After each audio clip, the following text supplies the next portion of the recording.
We have a bunch of people in here. Okay, now. good. So we'll start with the small stuff while people are filtering in. The latest Star Wars stuff. We got a piece from Mando and a piece from Ahsoka. I don't know. Let's see. These are probably a few weeks old each. Yeah. You know, I think the Loth Cat was first, and then the Armorer's Mythosaur skull. This is something where we had done this as both a resin mini skull and as a pewter piece in the past. Now we did kind of a magnet version. It's about 4 inches tall, a little smaller than the old resin version, but it gives people a chance to get something that we hadn't been carrying for a long time. So that was one of the ones, we always had a lot of people asking about that skull when it was up. So there's that. And then, of course, the Loth Cat. This was really kind of the must-do for us from that show.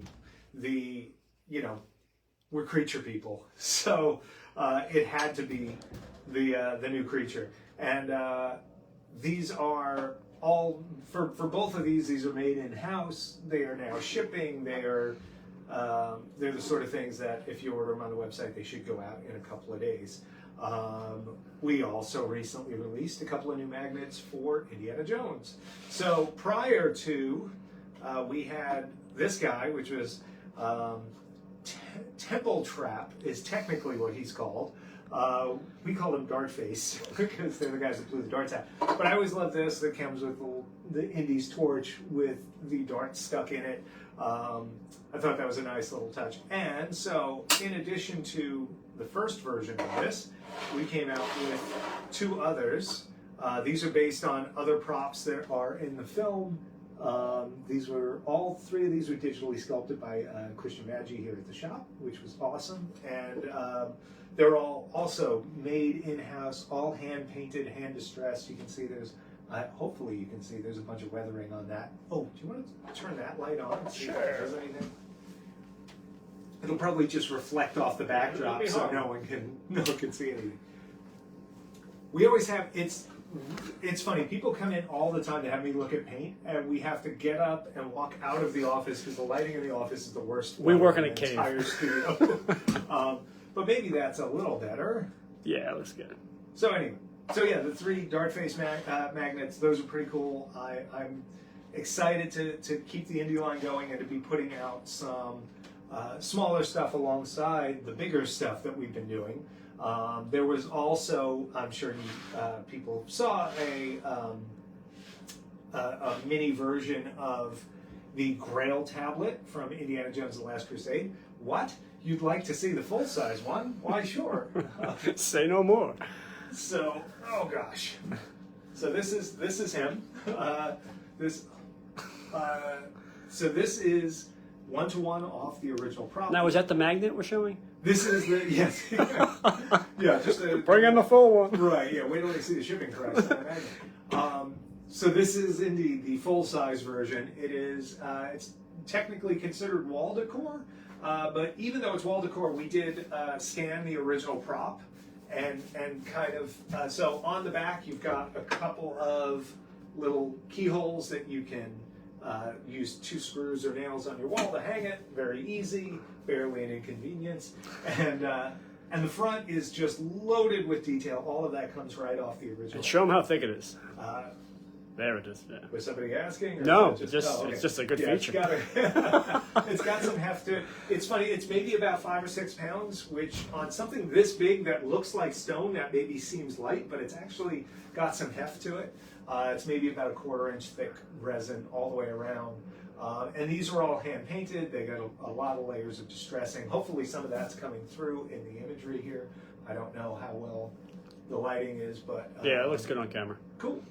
So yeah, so these are currently available. They're actually in production now. We've got, I want to say a good number of them cast that are in paint right now. We're expecting them actually to start shipping in the next maybe couple of weeks. I know we've had a really good amount of people order them right away. Thank you very much for that.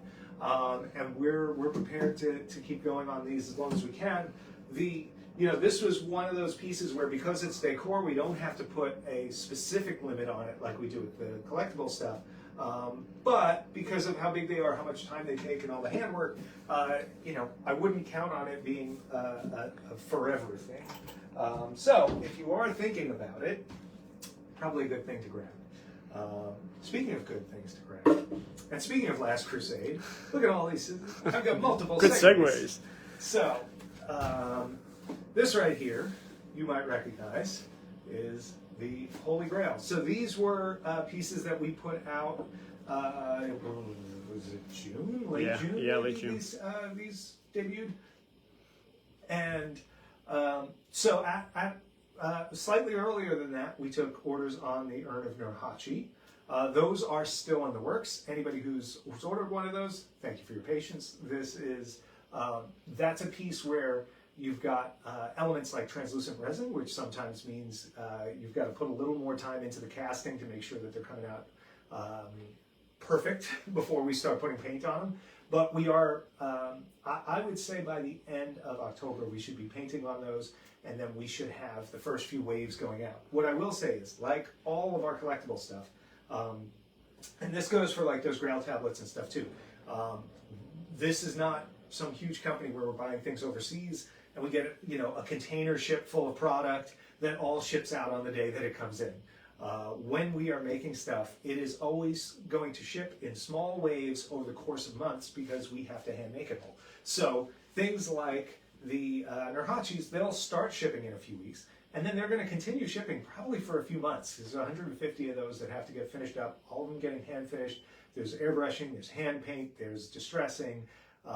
There's quite a bit that goes into each of those. So that's when those are going out. The good thing is, while we were working on casting those, we got ahead on the Grails. These weren't supposed to ship until after Nurhaci, but now I believe the first 150 to 180 of them are actually done and ready to ship. We've had a really good number of them already ship out, and every day they're sending out more boxes of them. It's a part of the process people don't necessarily think about.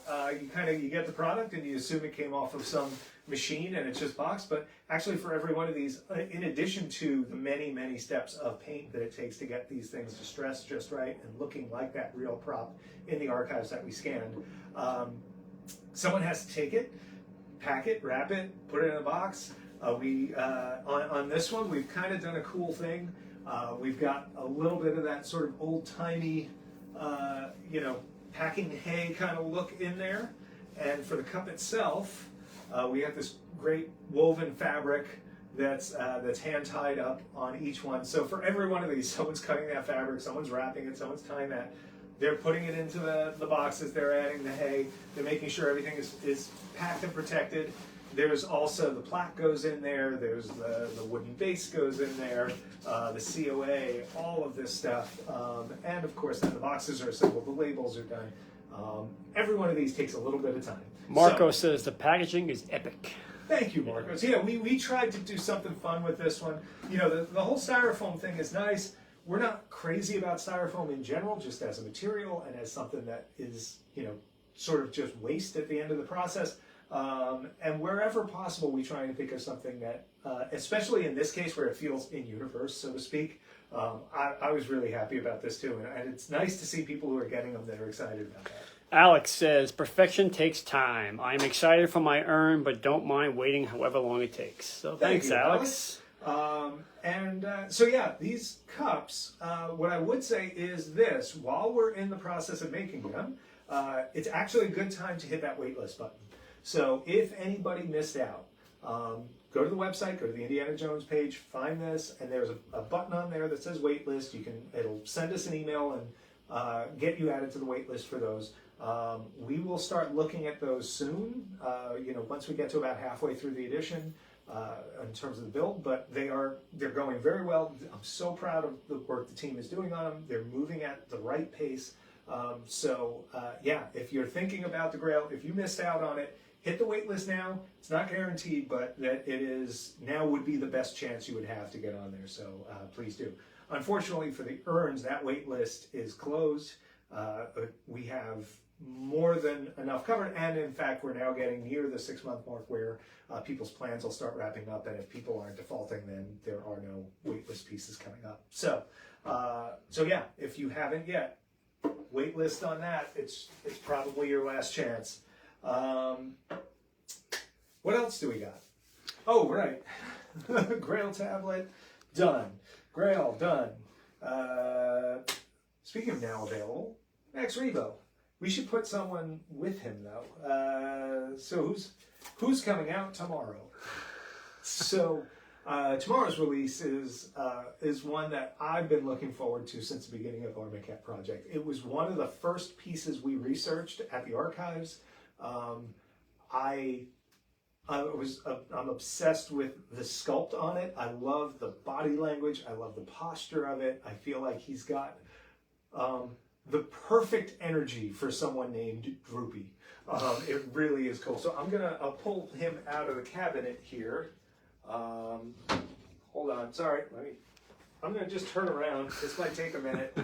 Well, he's next to some other stuff here in the cabinet, but we'll pull that. So that's Droopy here. So there's nothing. This is what you're focused on. Droopy, right? Not anything. Just Droopy. Okay. So, any questions? Not yet. Okay. So there's Droopy next to Max. It's one of those times where actually the scale is kind of close on these. Usually with the maquettes, because they were sculpted by different people with different ideas and with no sense of how big or what these things were going to be, you had real wide disparities in scale. These guys actually look pretty cool together. And we had to post a shot like that on the page earlier this week, and that got interesting responses.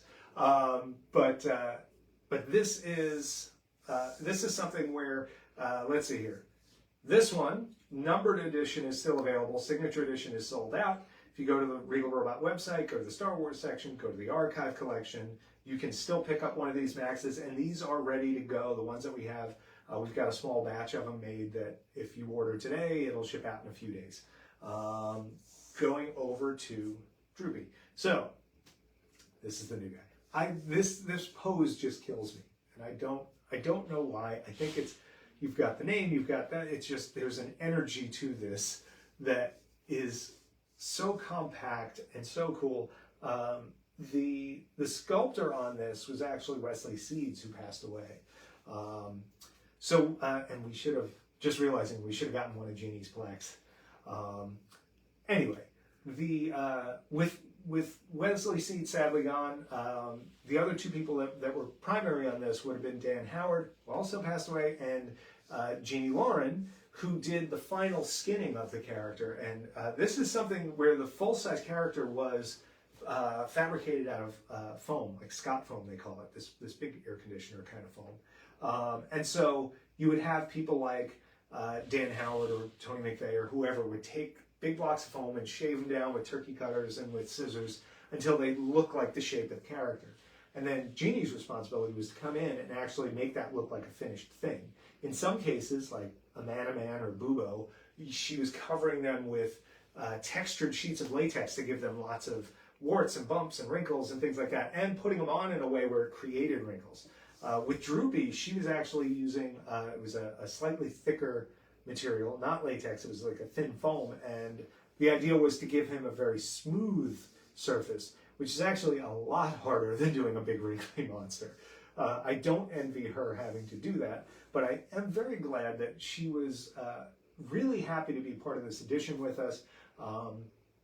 It's always nice when we can get someone connected to the making of the character on these. For the most part, we've been lucky enough that a lot of the sculptors are still with us, and we've been able to bring them into it.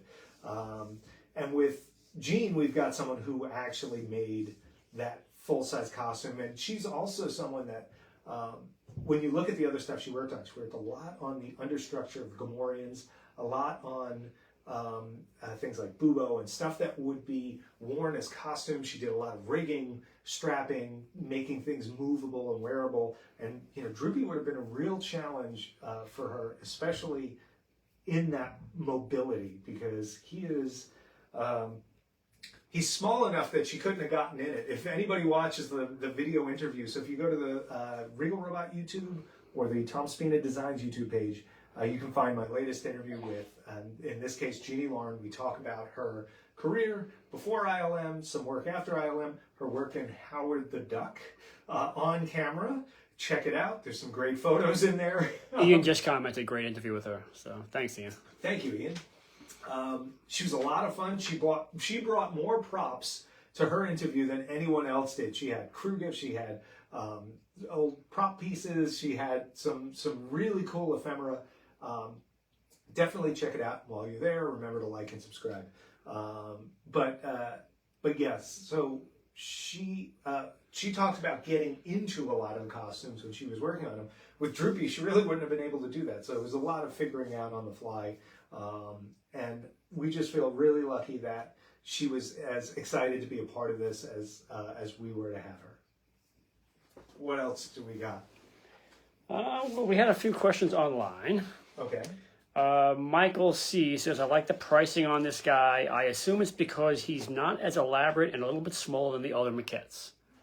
Yeah, that's probably... So maybe talk right pricing and edition size. I mean, that's actually a good point. I probably should have mentioned that. So anybody who's thinking about ordering Droopy, he will be available tomorrow, 10/10 at 12 noon Eastern. He will be $299 US dollars, which is about 25% less than our cheapest maquette that we've put out since. A lot of times, and that's still a signature edition at $299. I think our lowest price signature edition prior to this was probably $449. So it's a good jump down. And yeah, it's we look at each of these individually. Max was a more complicated mold and cast. Max also had to have cast base with the little balls painted on it. Believe it or not, painting these bases and those little red balls takes an extraordinary amount of time. Much more than we expected. But he is definitely a more complicated build than somebody like this, and that we take that into account on every piece we do. We've often said this, and it's that we make each piece to be the lowest possible price that we possibly can.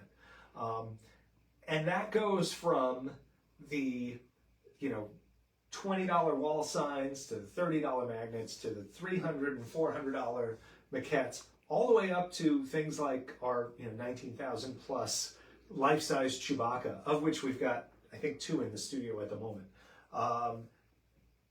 Every item we do, we look at it to within an inch of its life to figure out how can we squeeze this, how can we get this to where it's the best possible price we can offer. So it is really gratifying when we do have time, we do have a piece where the time that goes into it, the cost of the materials and everything else that goes along with that comes up in the customer's favor like this one. So yeah, $299 available tomorrow. There will always, as always, be the payment plans, etc. 12 noon Eastern is when it goes live. A Facebook question, will Droopy ship in time for Christmas? That's a great question. So, almost certainly.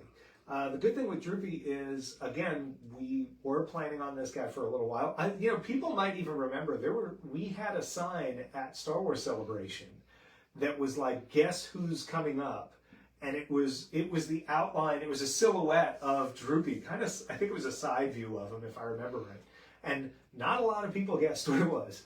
But he's been in the works for a little while. We have intentionally pushed him in terms of production. In fact, there's about 50 or 60 of them being painted in the back as we speak. They were almost done earlier this morning. So the first waves of this will go out probably within a week or so of the orders coming in. And then for the next, I would say, 2 months, we'll be shipping them in waves. There are also going to be plenty of people, I'm sure, that put them on a 6-month payment plan. So those ones will go out when their plans are done. But yeah, if you buy him and pay in full, you should be pretty comfortable to have Christmas shipping. Parminder says, the maquette line has been a joy to collect. Great job on these guys. So, thanks, Parminder. That's a line that we absolutely love. We're excited about it. I will say one other thing. So his edition size, So the last few we've done, I think Yak Face was 125, Nine Numb was 150. Yep. Max Rebo, however, is 250 in the numbered edition and 83 in the signature edition. So what we've done with Droopy, because we kind of figure there's probably people that have bought Max that are going to want Droopy to go with him. We're making this edition a little higher than usual, but not too much. So this will be a 200-piece edition, all signature, all Jeannie Lauren signature edition. And hopefully that will be a nice balance for the amount of Maxes that are already out there and on order, and then, you know, and beyond. There's, you know, at the end of the day, there'll probably be close to 300 and change of Max out there. But 200 Droopies should be a nice mix, hopefully. What I would say, though, is if you did pick up Max, don't sleep on Droopy, because, yeah, if you weigh those two out, it's like if there's 330-something of these out there and only 200 of these out there, if everybody who's getting a Max wants a Droopy, then some people are going to be a little disappointed. So I would not wait. Once it goes up, I would definitely grab it soon. That's my hard sell for the day.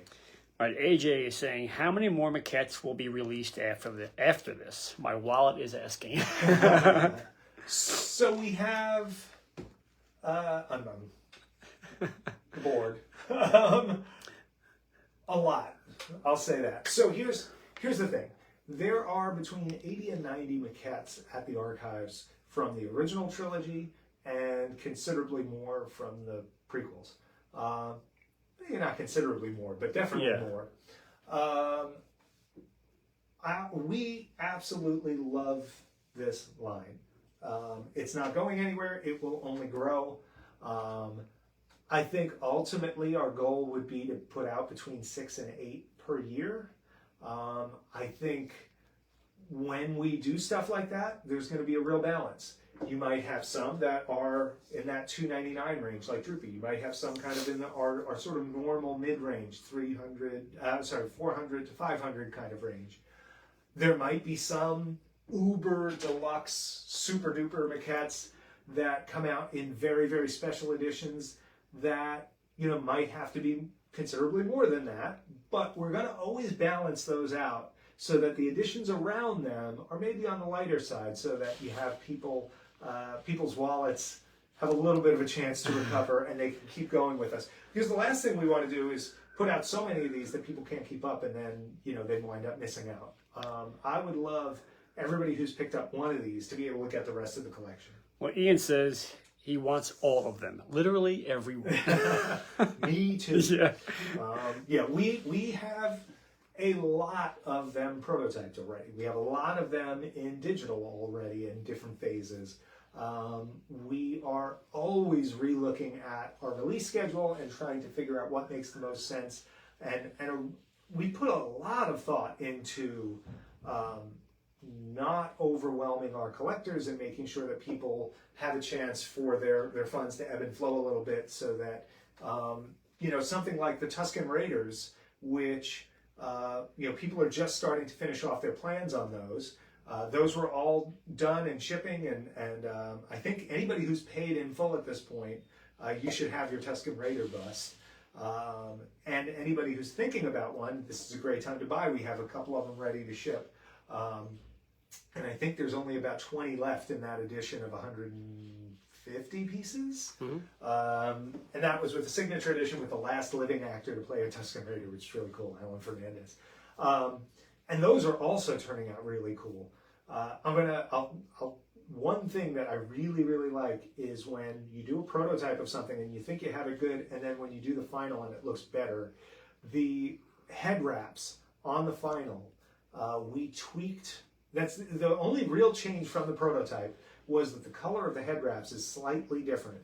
And we had them all professionally dyed. We just hand dyed the ones for the prototype. And the color match is so good on the final. Every time I walk into the studio and I see something out of the corner of my eye, I just flash back to being at the archives and seeing the real ones. It feels so spot on. We should do a behind the scenes photo of all those heads lined up right now. Yeah. On our group. Why don't you tell them about the group? The Facebook group. That's a great idea. So yeah, if you haven't already joined, the Regal Robot Fan and Collector Showcase Facebook group. Now's a great time to go do it. As soon as we wrap up this video, we can approve you because you'll have to sit in a queue, and it's a very exclusive club. But yeah, if you haven't done that yet, this is a great time to do it. Anybody who's watching this live or even after the fact. If you are watching this live, this is a Q&A. This is all happening right now. If you have questions, put them in the comments. Rob will try and answer them, and or ask them to me, and we'll try and answer them together. I have a question right now. Okay. Michael says, how many maquettes are usually in the works at once? Are you working on paint and such for one while doing the same on another? Generally, we usually have a couple of them in the works on digital first, which is taking those 3D scans and basically preparing them to be doing minor cleanup, making sure there's no scan boogers on there and stuff like that, and then getting those prepared to be output. Your next phase then is preparing your mold masters. So now you're taking digital output and cleaning up by hand and double checking everything, making sure that's good to go. Then there's another phase, which would be paint mastering. Then beyond that, there are 7 or 8 steps with Lucasfilm and Disney in terms of the licensing side of things. There's also photography, the website, the pages, etc. At any given time, a couple of them in digital, probably one of them in paint at any given time, because it's usually either me or Melissa doing the paint mastering on these things. And then, possibly some in other phases, like some being output and test printed, some being molded and cast. So like while we were working on putting the hair on the yak faces, they were outputting 9 nums and casting up Droopies towards the very tail end of that. So yeah, always a few. And then while all that's going on, me and Rob are working on deciding which one's next. The next ones. And in this case, it was something where like all those 3 phases are happening: yak face, hair, 9 num paint, Droopy casting. Then Rob and I were working on the prototype for the next big one, and the one after that. And then that next big one went to mold and cast already. So that'll be prepared soon.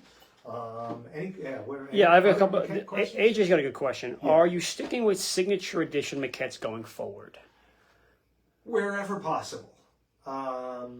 There are a handful where that may not be possible. In particular, Dan Howard did a few of them. I think 2 or 3 that we have scans of, and we can put them out. But they're ones that people probably wouldn't even recognize. They were not used in the movies. Unfortunately, he's passed away, and we don't have another connection. There was no one else that worked on those maquettes. It's not like in a case where like Wesley Seeds passed away, and we had someone like Jeannie who worked on the costume. So maybe for those wind up not. But really, for the vast majority of these, we're going to try and do signature editions. And in fact, we have a all new signature edition coming early next year that will be someone new that we haven't even done before, which is nice too. All right. We have a bunch of people asking, yeah, what is next to Baby Yoda in our case? Next. Yeah, what is Baby Yoda? Yep, next to Baby Yoda. Next to. Yeah. So there's a Tauntaun. Tauntaun. Now, I mean, they could be talking. So again, next. Yeah. We're talking about. So next would be. These are the Tauntaun bust maquettes. I think they mean what's next to Baby Yoda. What's next? Yeah. So you're saying people online, and I'm sorry, I don't mean to. Rob and I will just talk this out. But so you're telling me that they think that something next to Baby Yoda is next. Yes, exactly. To Baby Yoda. Right next to it. Next. All right. I'm not sure what they're talking about. Neither am I.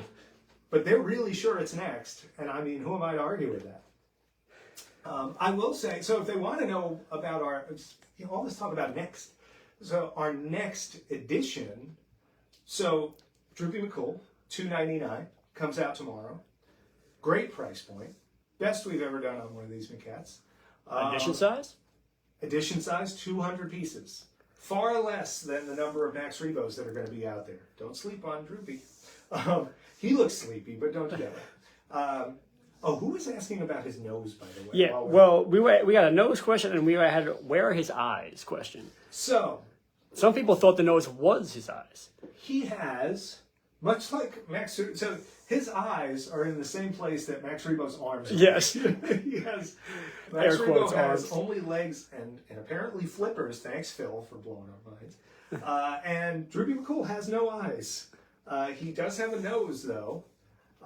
He's got a nose for music. But so that is indeed his nose, and when you get up close on the real Maquette, it's like a dog nose kind of thing. He's got a little mouth slit underneath the mushroom kind of fluff and things there. But yeah, no eyes to speak of. So yeah. It's funny, I never looked at that as eyes. Isn't that weird? No, never. Yeah. It was just no eyes at all. Thought Yeah, that was I don't no. know. But- Not naming names. There's another Maquette that people don't really know. It's in the background of the Smithsonian magazine, but it's way in the background. It's this swamp creature that Phil Tippett did that I had only ever seen at the archives. I didn't even notice it on that magazine until after I saw it at the archives. And I looked at that for months thinking his nose was his eyes. Well, that's later, me on Mr. Green from the chess set. Oh, yeah, I always yeah, thought his yeah. nose was his eyes. Yeah, so if you go look at Mr. Green from the chess set, it's Geek is his name, Ghhk. Ghhk? Yeah, the couple of Whatever. in there. It's this guy. It looks like his nostrils down here are his eyes. But it makes a but his completely eyeballs, different he's got creature. 4 It's different crazy, eyeballs. yeah. It's weird. Ian's got a good Thanks, question. Oh, I still have to talk about what's next, but go ahead.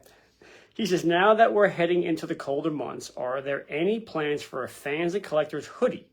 Huh. He wants to rep for all seasons. Jeez. Yeah. I mean, sure. Do we get like the 80s? I mean, nylon I'm a jacket? hoodie guy, so I'm all for hoodies. But we do have something lined up coming very soon, yeah, an for the exclusive thing for the group, which is definitely really cool, and I think you guys are going to love it. We do have a nice new little swag. Yeah, thing. it's a cheap Yeah, item it's not a big too. buy, It'll it's be great gift. Yeah, It's totally. great A nice holiday stocking gift. stuffer. Yep. But yeah, join the Regal Robot Fan and Collector Showcase if you haven't already. Yeah. When we go to put that up, it's going to be. I mean, join it exclusive just to for the there. behind the scenes stuff. You'll see stuff True. on there that you won't Yeah. see on a regular page. Absolutely. So yeah, I was it Tony who was asking about the schedule? Yeah, let me. This is a mouthful, so let me take a drink. Hey, Rob, my question is: would you be able to give us a rough roadmap of releases into the new year? Not naming them, but any idea of Return of the Jedi maquettes or any larger pieces, busts, or maquettes would really help people budget. Many thanks. And he also says, great price point on the Droopy. So thanks for that. So yeah, tomorrow, Droopy. that's as far as we've got. No. So we've got Droopy tomorrow. We've got the next maquette. The next one. Whatever's next will be on tentatively scheduled for November 7th right now.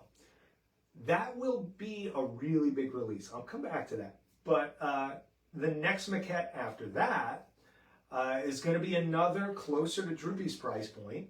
And that's going to have an all-new signature, somebody we haven't had yet. It's going to be a character that is... I don't want to say too much. Yeah. Hold it. But that will be on January 9th. So we figured,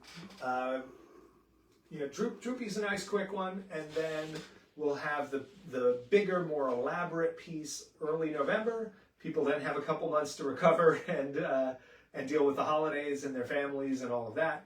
And then from there, we'll have another small one in January. And we'll figure out after that, I think soon, we'll be able to put dates on a few others. All right, I have a few more questions, and we can talk about the next maquette. Next. Yeah, What will next. be next? All right, so David says, when can we expect the next high-end artifact for both Star Wars and Indie? Good question. So, 11.7 would be that for Star Wars. It's another maquette. If you're talking proppy type stuff for Star Wars, or busts or things like that, we have quite a few things in the works. I'm looking at the board now. But those don't have firm dates yet, so I don't want to push anything too far. For Indiana Jones, we have something coming either late October or early November. We're actually waiting on a delivery of something, but that will be another a few decor pieces that are coming in. Great price point, really cool, really cool behind the scenes-ish type stuff from Indiana Jones, stuff that I love. Raiders, I'll even say. And then we have, oh gosh, yeah, artifact-wise, we have a lot in the works. Yeah. We have one thing that is I'm most excited about, but we can't talk about that yet.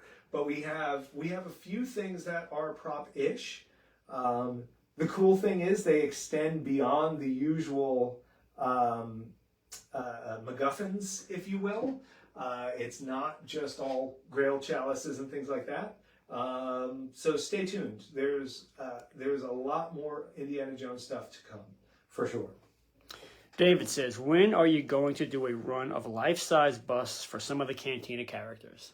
Oh gosh, I would love to do that. And we've talked about this a lot. Yeah, it feels so wrong that we haven't yet. We have a few life-size busts in the works. At least 2 that are pretty far along. We've got another that is not life-size but is prop-sized. Yeah. And we actually might even have just gotten some really interesting that's stuff a good on one. that. That's a real fun one. So there's more coming. Don't have firm dates yet, and as soon as we do that, we'll share. I'll try and give everybody as much lead time as we can on those. I know that those are the types of pieces that feel, like they need a little more prep maybe on the money side. The other thing though is that we do try to space out those bigger editions. We know that our prices have a really wide range.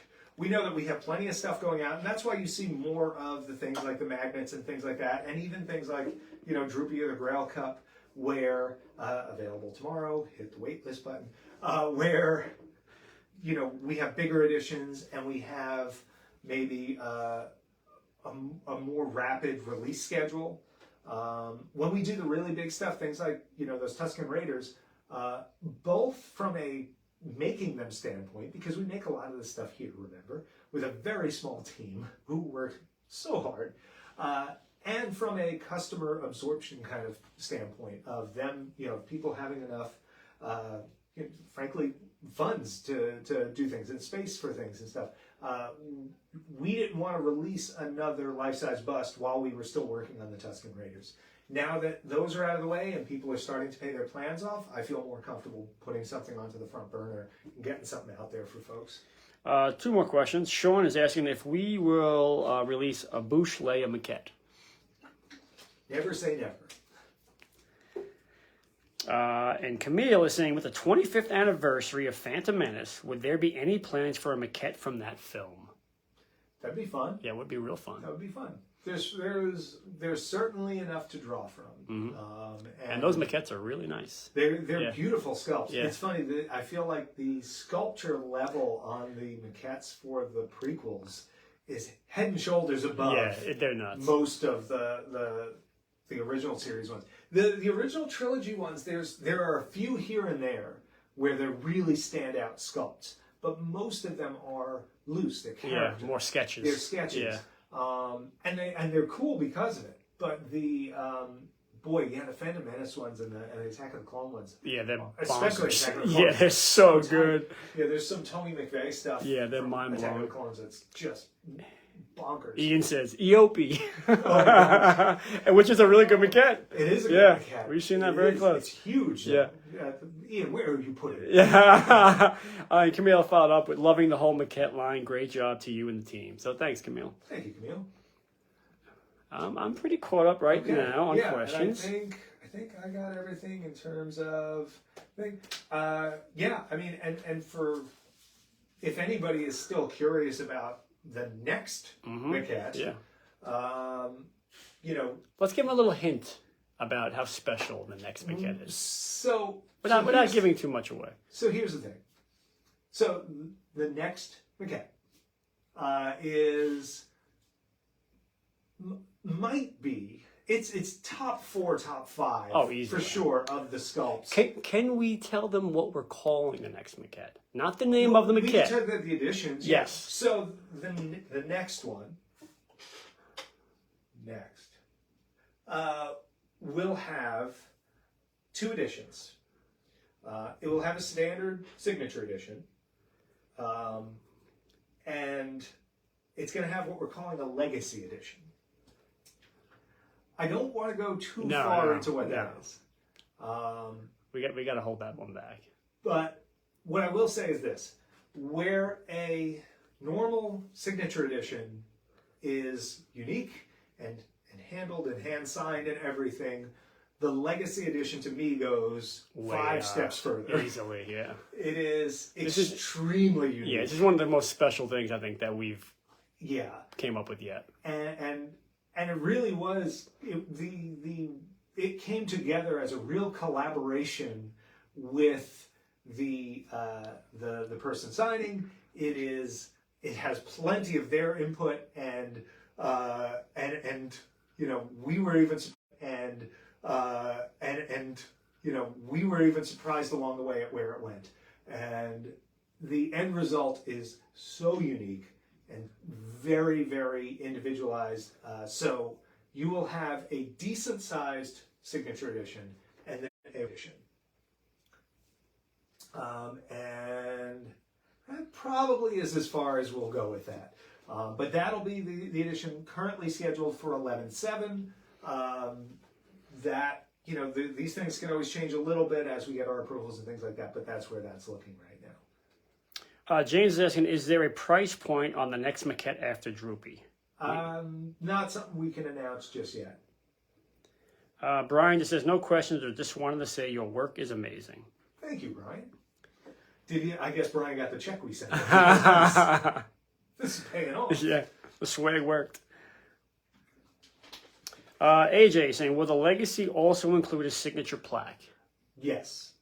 The legacy edition will be coming with a hand-signed signature and another element that is extremely unique and also very tied to the creator of the piece. And yeah, it's exciting.